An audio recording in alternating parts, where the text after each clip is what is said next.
Hello दोस्तों, मैं ओम प्रकाश प्रगति IAS में एक बार फिर से आप सभी लोगों का स्वागत करता हूं।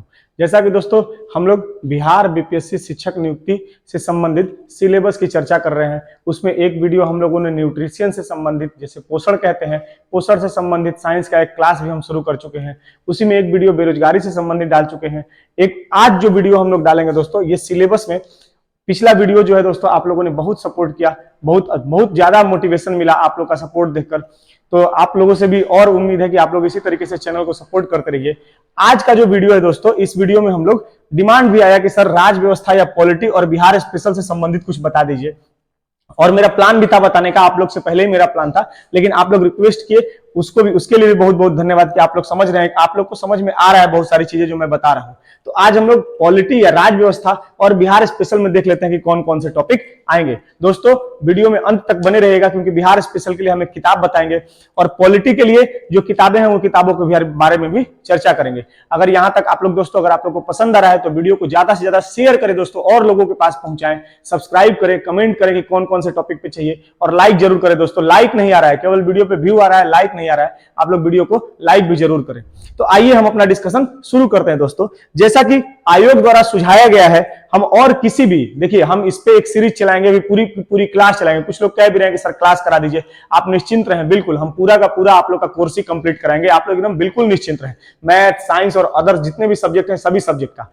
आज जो और हम लोग जिस चर्चा कर रहे हैं वो बहुत अलग नहीं जाके चर्चा कर रहे हैं कि ये पढ़ा दे वो पढ़ा दे, बस जिसने आयोग ने जिन किताबों को कह रखा है उन्हीं किताबों के लिए हम लोग कर रहे हैं। तो ये एनसीईआरटी और एससीईआरटी बेस्ड, एनसीईआरटी और एससीईआरटी जो टॉपिक दे रखे हैं उन्हीं की चर्चा हम करने जा रहे हैं दोस्तों। तो आइए सबसे पहले हम शुरू करते हैं कक्षा पॉलिटी में, और पॉलिटी में कक्षा 6 की क्लास 6 की किताब से। तो क्लास 6 में देखिए यहाँ बहुत अच्छा किताब जो बनाया गया है, बड़ी अच्छी बनाई गई है। इसमें राज व्यवस्था और अर्थव्यवस्था दोनों को एक साथ समाहित करके बनाया गया है दोस्तों। बहुत अच्छी बिहार सरकार की जो किताब है बहुत अच्छी है। राज व्यवस्था और अर्थव्यवस्था को मिलाकर जो एग्जाम्पल या जो टॉपिक समझाने का प्रयास किया गया वो किया गया है, किस तरीके से राज व्यवस्था और अर्थव्यवस्था एक दूसरे के साथ मिली हुई है।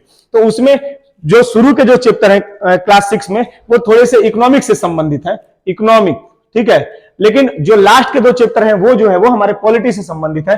तो जो पहला चैप्टर है वो उसमें हमारे सरकार के बारे में, जो पहला चैप्टर उसको कहते हैं हमारी सरकार, और हमारी सरकार में अंदर जब जाते हैं आपको पता चलेगा वहां पे कि केंद्र सरकार के बारे में चर्चा की गई है, राज्य सरकार के बारे में और स्थानीय सरकार के बारे में। अब क्लास 6 की है तो केवल समझ विकसित करने का प्रयास किया गया है कि सरकार क्या होती है, केंद्र सरकार क्या होती है, राज्य सरकार क्या होती है, स्थानीय सरकार। सरकार को दोस्तों 3 भागों में विभाजित किया गया है।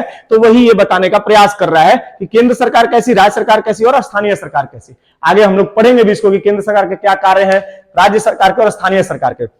और इसी में दूसरा चैप्टर जो है उसमें वो बता भी दिया है कि वो स्थानीय सरकार के बारे में चर्चा किया है। तो स्थानीय सरकार मतलब जहां लोकल गवर्नमेंट जिनको कहते हैं, जिनसे जनता प्रत्यक्ष रूप से जुड़ती है, और वो होता है जो गांव में पंचायत, ग्राम स्तर पर पंचायत, और नगरों में नगर पालिका, महानगर पालिका, इन सब चीजों का जो चुनाव होता है। जैसे अभी 2-3-4 महीने पहले ही बिहार में ये चुनाव संपन्न भी हुए नगर पालिका के। तो यहां पे हम स्थानीय सरकार में क्या देखेंगे, पंचायत के बारे में और नगर पालिका के बारे में। दोस्तों ये टॉपिक हम इसलिए बता रहे हैं कि अगर आप मान लीजिए कि आपके पास कोई सोर्स नहीं है, आप कहीं से नहीं पढ़ रहे हैं, किताबें भी नहीं है, तो आप एक तो इन टॉपिक पे यूट्यूब से पढ़ सकते हैं, हम जो वीडियो चलाएंगे, हम जो सीरीज चलाएंगे आप उसमें पढ़ लीजिए। अन्यथा आप स्वयं से भी इन टॉपिक को, आप किसी के भरोसे मत रहिए, किसी को पैसा मत दीजिए, आप स्वयं से भी इन टॉपिक को तैयार कीजिए दोस्तों। बहुत आसान है पढ़ना।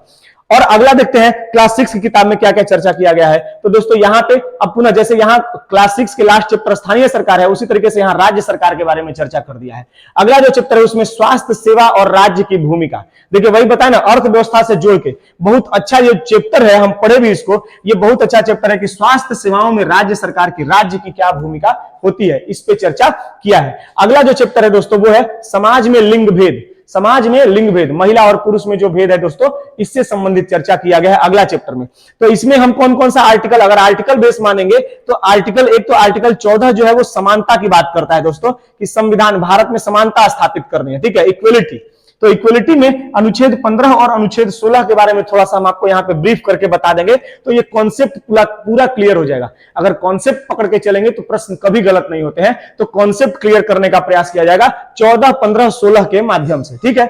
उसके बाद अगला जो चैप्टर है वो है लोकतंत्र में मीडिया की भूमिका। जैसा कि लोकतंत्र में 3 पिलर होते हैं, कार्यपालिका, विधायिका और न्यायपालिका, और चौथा पिलर जो माना गया है वो मीडिया को माना गया। और मीडिया का काम क्या होता है दोस्तों, लोगों को सरकार के बारे में जागरूक करना, यही मीडिया का काम है। तो अब लोकतंत्र अगर स्थापित है तो मीडिया कितनी स्वतंत्र है, कितनी क्या है, जैसे आजकल चर्चा होता है गोदी मीडिया, गोदी मीडिया, तो ये सब क्या चीजें हैं, यहां हम लोग इसमें चर्चा करेंगे। और मीडिया का अगर बात कर रहा है तो इसमें चर्चा किसकी होगी दोस्तों, अनुच्छेद 19(1)(a) की चर्चा होगी, जिसमें वाक और अभिव्यक्ति की स्वतंत्रता दी गई है। ठीक है, right to freedom of speech, बोलने की स्वतंत्रता दिया गया है। तो इससे संबंधित हम लोग इस चैप्टर में पढ़ने का प्रयास करेंगे। आप भी खुद से भी पढ़ सकते हैं इसको, हम इतना कर दे रहे हैं आप लोगों के लिए कि अगर हम नहीं भी, मान लीजिए कि आप हमारा वीडियो नहीं देख रहे हैं, किसी का मत देखिए, आप खुद से भी पढ़ने के लिए तैयार रहिए और अंत तक बने रहिएगा। अभी आपको किताबों के बारे में बताना बाकी है। ठीक है, अब वही SCERT की जो किताब है, ये सब जो चैप्टर चल रहे हैं ये SCERT से संबंधित है। SCERT जो राज्य सरकार की जो किताबें हैं वहां से। क्लास 8 में जो देखिए क्या दे रखा है, भारतीय संविधान के बारे में। तो भारतीय संविधान कैसे निर्माण हुआ, क्या क्या हुआ, संविधान में कौन कौन सी मुख्य बातें हैं, संविधान की प्रस्तावना क्या होती है, संविधान की विशेषता क्या होती है, जैसे एकात्मक सरकार है, दोहरी, हमारे यहाँ एकहरी नागरिकता है, एकल नागरिकता है। ठीक है, केंद्र सरकार है, संघात्मक व्यवस्था क्या होता है, गणतंत्र क्या होता है, लोकतंत्र क्या होता है। बहुत लोगों को तो गणतंत्र और लोकतंत्र में ही डिफरेंस नहीं पता है, तो हम बताएंगे गणतंत्र क्या होता है, लोकतंत्र क्या होता है ना। ठीक है, एकात्मक व्यवस्था क्या होती है, संघात्मक व्यवस्था क्या होती है। जैसे अमेरिका भी एक प्रकार से संघात्मक व्यवस्था है और भारत भी एक संघात्मक व्यवस्था है, लेकिन अमेरिका में यूनाइटेड स्टेट ऑफ, वहां यूनाइटेड शब्द प्रयोग किया गया है और इंडिया के लिए यूनियन शब्द प्रयोग किया गया है। तो ये सब समझने का प्रयास करेंगे हम भारतीय संविधान का, जब फीचर्स पढ़ेंगे, जब उसकी विशेषता पढ़ेंगे। अगला जो चैप्टर है वो है धर्मनिरपेक्षता एवं मौलिक अधिकार। अब ये बहुत अच्छा, बहुत जबरदस्त चैप्टर है। इसमें मौलिक अधिकार मतलब फंडामेंटल राइट, आर्टिकल नंबर, देखिए आर्टिकल भी आपको बता दे रहे हैं, आर्टिकल 12 से लेकर आर्टिकल 35 तक अगर आप पढ़ लेंगे तो आपका मौलिक अधिकार जो है वो क्लियर हो जाएगा। और धर्मनिरपेक्षता मतलब धर्मनिरपेक्षता प्रस्तावना में एक विशेषता है। ठीक है, जब प्रियम्बल, जब प्रस्तावना पढ़ेंगे तो वहां धर्मनिरपेक्षता पढ़ लेंगे कि भारत धर्मनिरपेक्ष राज्य है, किसी भी धर्म को समान तरीके से अगर देखेगा तो सबको एक चश्मे से देखेगा, अगर नहीं देखेगा तो किसी को भी नहीं देखेगा। तो ये धर्मनिरपेक्षता। अगला जो है वो संसदीय सरकार। संसदीय सरकार जैसे अभी देख रहे थे स्थानीय सरकार के बारे में, उसके बाद राज्य सरकार देखे, अब संसदीय सरकार यानी कि संसद, लोकसभा, राज्यसभा। अब इसमें कौन कौन सा देखेंगे तो हम लिख रखे हैं, देखिए आप लोग के लिए हम टॉपिक लिख भी देते हैं ताकि आप लोग केवल बोलने से ही नहीं, आप लोग इसको लिख भी लीजिए। और बहुत लोग बोले कि सर स्क्रीनशॉट छोड़िए, आप इसको लिखने का प्रयास कीजिए दोस्तों, वीडियो को स्लो मोशन में कर दीजिए और आप इसको लिखते रहिए, लिखिएगा तो ज्यादा याद होगा। ठीक है, तो अब संसदीय सरकार में क्या देखेंगे, राष्ट्रपति के बारे में चर्चा करेंगे, उपराष्ट्रपति के बारे में, प्रधानमंत्री के बारे में, मंत्रिपरिषद के बारे में, और एक महान्यायवादी होते हैं, अटॉर्नी जनरल होते हैं, उनके बारे में चर्चा करेंगे। तो ये संसदीय सरकार कंप्लीट हो जाएगी। एकदम बिल्कुल नहीं घबराना है, बहुत आसान आसान टॉपिक है। अगला है न्यायपालिका के बारे में पढ़ लेंगे। अब भारत में जो न्यायपालिका है वो एक प्रकार की न्यायपालिका है। ठीक है, जैसे अमेरिका में केंद्र की अलग न्यायपालिका और राज्यों की अलग न्यायपालिका है, लेकिन भारत में एक ही प्रकार की न्यायपालिका है और वो है सुप्रीम कोर्ट। और सुप्रीम कोर्ट के अंतर्गत ही, सुप्रीम कोर्ट के अधीन हाई कोर्ट और हाई कोर्ट के अधीन डिस्ट्रिक्ट कोर्ट, जिला अदालत होते हैं। अमेरिका में क्या है कि सुप्रीम कोर्ट अलग कार्य करता है और हाई कोर्ट जो है वो अलग कार्य करता है। सुप्रीम कोर्ट केंद्र सरकार के कानूनों को लागू करवाता है और हाई कोर्ट जो है वो राज्य सरकार के कानूनों को लागू करवाता है। लेकिन हमारे यहाँ क्या है कि सुप्रीम कोर्ट और हाई कोर्ट दोनों ही जो है वो राज्य और केंद्र सरकार दोनों की कानूनों को लागू करवाने का प्रयास करते हैं। तो दोस्तों ये था थोड़ा सा राज व्यवस्था में। अब इसमें रह गया दोस्तों क्लास 9th और 10th। देखिए क्लास 9th और 10th हम इसलिए कह रहे हैं कि आपको पढ़ के जाना चाहिए, क्योंकि जो यहां पे जो कॉन्सेप्ट है ना, आप समझिए थोड़ा सा एग्जाम के पैटर्न को। अतुल प्रसाद बार बार कह रहे हैं, या नोटिफिकेशन में भी दे रखा है कि प्रश्न जो पूछे जाएंगे वो 6, 7 और 8 क्लास से पूछे जाएंगे। ठीक है, SCERT किताबों से। लेकिन जो प्रश्नों का जो स्टैंडर्ड होगा दोस्तों, वो कह रहे हैं कि वो आपके मिनिमम क्वालिफिकेशन, जो आपका क्वालिफिकेशन है उसके आधार पर। तो क्वालिफिकेशन आपका, मुझे लगता है कि आप स्नातक पास है, जैसे ग्रेजुएशन जिसको कहते हैं। तो अगर ग्रेजुएट हैं तो प्रश्नों का जो लेवल है दोस्तों, अब 6वीं क्लास का प्रश्न क्यों आपसे पूछेगा? जब आप 6वीं क्लास के बच्चे को पढ़ाने जा रहे हैं तो थोड़ा नॉलेज भी तो आपका ज्यादा होना चाहिए। तो मेरे हिसाब से हम बोले भी थे कि 9 और 10 की किताब भी पढ़ के जाना होगा। अगर आप लोग को 9वीं और 10वीं कक्षा के भी टॉपिक के बारे में अगर चाहिए तो आप लोग कमेंट कीजिएगा, तभी हम बताएंगे। अन्यथा मतलब अगर आप लोग को लग रहा है कि 6, 7, 8 से हो जाएगा तो ठीक है, कोई दिक्कत नहीं है। हम अपने तरफ से इसमें जो कॉन्सेप्ट है 9 और 10th क्लास का, 9th और 10th क्लास का, वो हम अपने तरफ से इन सभी को, क्योंकि 9th और 10th में भी इन्हीं सब टॉपिक्स के बारे में पढ़ना है, तो हम अपने तरफ से वो वैल्यू एडिशन करके आपको हम बता देंगे। आपको पता भी नहीं चलेगा, आप 6, 7, 8 के साथ साथ ही 9th और 10th पढ़ लेंगे और आपको बिल्कुल भी बोझ नहीं आएगा कि हम 9वां और 10वां पढ़ना है। आप एकदम निश्चिंत रहिए, आपको हम खुद ही पढ़ा देंगे ये सब चीजें पढ़ाते हुए। अगला आते हैं, अब देखिए एक और डिमांड आया था कि सर बिहार स्पेशल के बारे में थोड़ा सा बता दीजिए, और बिल्कुल बिहार का एग्जाम है तो बिहार स्पेशल से सवाल रहेंगे ही रहेंगे, एकदम इसमें कोई डाउट नहीं है। कम से कम जो बीपीएससी का ट्रेंड है, कम से कम 15 से 20 सवाल, 15 तो काम कम से कम रहेगा दोस्तों, तो 15 सवाल और ये सारे टॉपिक है, इन सारे टॉपिक को अगर आप तैयार कर लिए 15 सवाल आपका और 15 नंबर आपका। आइए बता देते हैं क्या क्या आएगा इसमें। तो सबसे पहले तो बिहार का इतिहास पूछेगा, हिस्ट्री सब जगह है तो यहां भी हिस्ट्री पूछेगा। तो प्राचीन इतिहास जैसे नौपाषाण काल, सबसे पहले बिहार में जो साक्ष्य मिले वो नौपाषाण काल में चिरांद में मिला है, और चिरांद कहां है? सारण जिले में, तो ये पढ़ना होगा, ठीक है। नौपाषाणिक बस्ती कहां कहां मिली है। उसके बाद मध्यकाल का इतिहास, अब मध्यकाल के इतिहास में बिहार में जो मुगलिया जो इस्लामिक सत्ता, जो मुगल सल्तनत स्थापित हुआ या सल्तनत काल, जैसे शेरशाह सूरी और इन सब चीजों के बारे में पढ़ना होगा आपको थोड़ा सा। बख्तियार खिलजी जब आया उसके बारे में पढ़ना होगा, ठीक है। कुछ जैसे जो सैयद अहमद, वो जो है आपके मनेर में जिनका वो है एक सूफी संत हुआ करते थे, तो उन सूफी संत के बारे में आपको पढ़ना होगा थोड़ा सा। तो ये मध्यकाल का पार्ट हो जाएगा, शेरशाह, बख्तियार खिलजी, नालंदा विश्वविद्यालय, इन सब चीजों के बारे में। उसके बाद आधुनिक, यहां जैसे पाल वंश हो जाएगा, ठीक है, सेन वंश हो जाएगा मध्यकाल में, पाल वंश, सेन वंश, इन सब चीजों के बारे में पढ़ना होगा। आधुनिक काल में, अब आधुनिक काल में यूरोपियन कंपनियां जब स्थापित हुई बिहार में, इन सब चीजों के बारे में आप लोगों को पढ़ना होगा, ठीक है। आधुनिक काल में यूरोपियन कंपनियां आई, जैसे 1800, अब यहां भी 1857 का विद्रोह देखेंगे। 1857 के विद्रोह के साथ अन्य विद्रोह जितने हुए, जैसे गांधी जी का प्रमुख है चंपारण सत्याग्रह, जहां से गांधी जी की कहानी शुरू हुई थी। उसके बाद किसान आंदोलन जो बिहार में हुए हैं, ठीक है, अखिल भारतीय जो सहजानंद सरस्वती वाला, ये सारा चीज हम लोग यहाँ पे देखेंगे आधुनिक काल के इतिहास में। और फिर धीरे धीरे धीरे जैसे अन्य आंदोलन, जैसे असहयोग आंदोलन का बिहार पे क्या प्रभाव रहा, ठीक है, बिहार का बंगाल से विभाजन के लिए जो आंदोलन चला है, इन सब चीजों के बारे में, सविनय अवज्ञा आंदोलन के बारे में, बिहार में नखास पिंड में जो नमक बनाने के लिए चला था। उसके बाद भारत छोड़ो आंदोलन बिहार में कहां कहां हुआ था, इसका क्या प्रभाव रहा था, इन सब चीजों के बारे में आधुनिक काल में।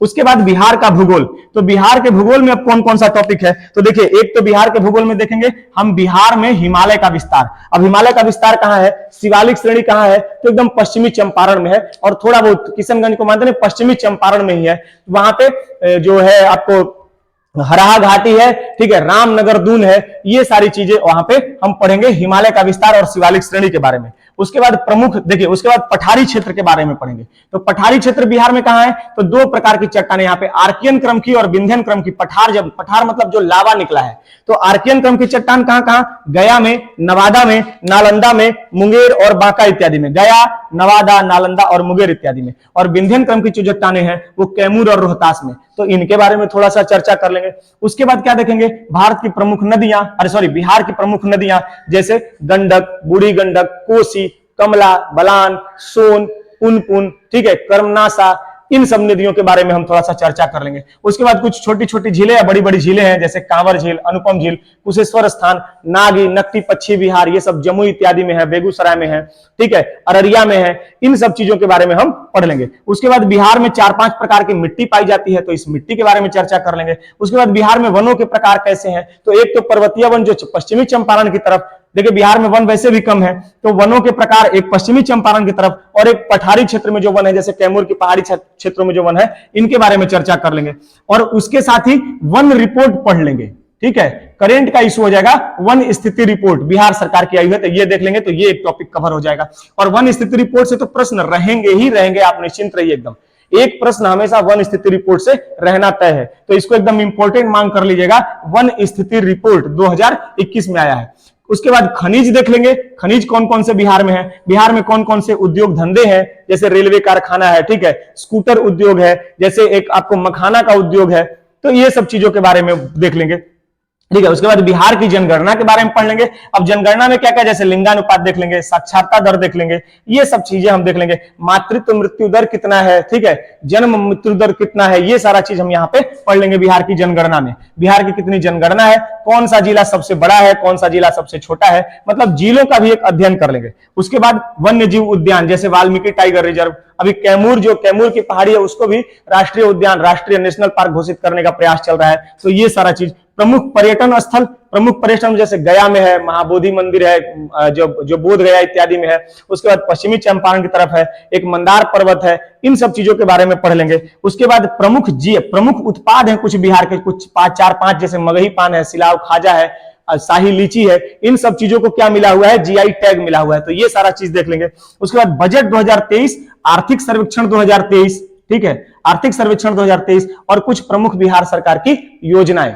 अगर इतना पॉइंट आप कवर कर लेंगे तो आपका बिहार स्पेशल भी कवर हो जाएगा और 10 से 15 से 18 सवाल तो पक्का रहने हैं। एक बार फिर से, तो ये सारा चीज हम आप लोग के लिए ये पूरा प्रयास किए, एक बार पॉलिटी बताने का और पॉलिटी के साथ साथ बिहार स्पेशल। अब दोस्तों सिलेबस में हमारा एक पोर्शन, दो पोर्शन और रह गया है। एक इकोनॉमिक्स का पोर्शन रह गया है और एक रह गया है आप लोगों के लिए जो करेंट अफेयर का रह गया है। तो कुछ लोग उसका भी डिमांड करें तो वो भी वीडियो बना देंगे, आप लोग निश्चिंत रहें। अब रह गई किताब की बात कि किस किताब से इसको पढ़ेंगे। तो जो किताब है हम हमारे तरफ से जो हम आपको गाइड कर मतलब जो बता दे रहे हैं आप पढ़िएगा। देखिए क्राउन बहुत बड़ी किताब हो गई है, तो क्राउन को लेने का प्रयास मैं तो नहीं बोलूंगा क्योंकि 3 महीना बचा है, आप ना ही लीजिए।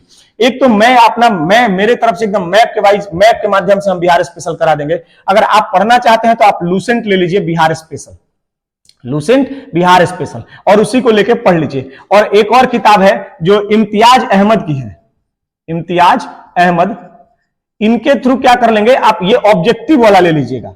इम्तियाज अहमद की ऑब्जेक्टिव जो वस्तुनिष्ठ है, जिसमें केवल प्रश्न दे रखे हैं, तो बिहार लूसेंट से आप पढ़ लेंगे ये पूरा चीज और उसके बाद इम्तियाज अहमद से आप ऑब्जेक्टिव प्रश्न सोल्व कर लेंगे और ये आपका कवर हो जाएगा। और उसके साथ साथ हम जो बताए थे यूथ पब्लिकेशन वाला जो किताब आप लोगों को बताए थे, जो यूथ पब्लिकेशन का, तो यूथ पब्लिकेशन में आपको बिहार स्पेशल वहां से मिल ही जाएगा। ठीक है, यूथ पब्लिकेशन का प्रीवियस ईयर का जो पेपर हम बताए थे उसमें आपको बिहार स्पेशल तो मिल ही जाएगा, तो वो सारा आप कवर कर लीजिएगा। अब पॉलिटी के लिए कौन सी किताब, पॉलिटी के लिए आप कोई किताब मत पढ़िए क्योंकि समय बहुत कम है। हम जो पढ़ाएंगे हमारे पढ़ाए हुए चीजों को आप देखिए, आपको पसंद आ ही रहा होगा और आगे भी पसंद आते जाएगा। आप एकदम निश्चिंत रहें, SCRT वाली किताब से ही आप लोग को हम पूरा कवर करा देंगे। तो ये बिहार स्पेशल और ये पॉलिटी, उम्मीद करते हैं कि ये डिस्कशन आप लोग को पसंद आएगा, आप लोग के लिए एग्जाम के लिए बहुत बहुत हेल्पफुल साबित होगा। अगर आप लोग को पसंद आया वीडियो, यहां तक देख लिए हैं, तो प्लीज वीडियो को मतलब चैनल को सब्सक्राइब कीजिएगा, लाइक कीजिएगा, कमेंट कीजिएगा और शेयर खूब कीजिए दोस्तों। जितना शेयर कीजिएगा उतना हम और लोगों तक पहुंच जाएंगे और लोगों का भलाई हो पाएगा, ताकि बहुत लोग संसाधनों की कमी से जूझ रहे हैं, काश उनके पास अगर हम लोग पहुंच पाते हैं तो उन लोगों की भी सफलता में हमारी एक छोटी सी भागीदारी होगी। तो आप लोग से रिक्वेस्ट है कि आप लोग इसको चैनल को खूब ज्यादा से ज्यादा मात्रा में वीडियो को शेयर कीजिए। यहां तक अगर देख चुके दोस्तों तो डिस्कशन के लिए बहुत बहुत धन्यवाद।